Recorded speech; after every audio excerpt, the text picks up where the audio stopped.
Een heel goede middag. Vandaag zijn we in Heerlen bij AZL voor de Limburg Innovation Challenge en de Maastricht University Challenge.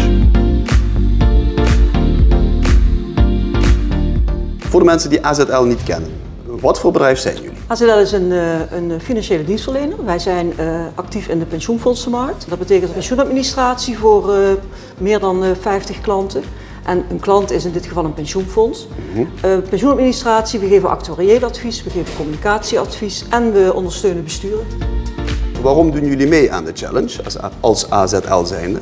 We doen als AZL mee omdat wij het heel belangrijk vinden om contacten te onderhouden en te intensiveren met studenten. En dan heb ik het zowel over hbo-studenten als over universitaire studenten.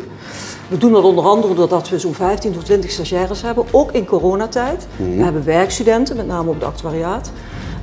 En ik zit zelf bijvoorbeeld ook in een werkveldcommissie van Zuidhogeschool. En daar bespreken we wat er op een opleiding nog beter zou kunnen aansluiten op de arbeidsmarkt. En natuurlijk is dit ook voor ons een manier om onszelf weer eens op de kaart te zetten bij studenten van allerlei pluimage. Wat doen jullie bij AZL op dat gebied van innovativiteit? Ja, innovatie is voor AZL heel erg belangrijk.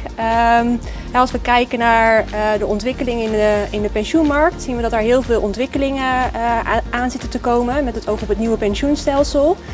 En voor AZL is het heel erg belangrijk dat als we relevant willen blijven, ook in de toekomst, dat we eigenlijk dienstverlening bieden die aansluit op de klantbehoeften. En daarin is innovatie heel erg belangrijk, waardoor we eigenlijk ook kleinschalig experimenten doen en kijken waar klanten behoefte aan hebben om daar optimaal op in te kunnen spelen.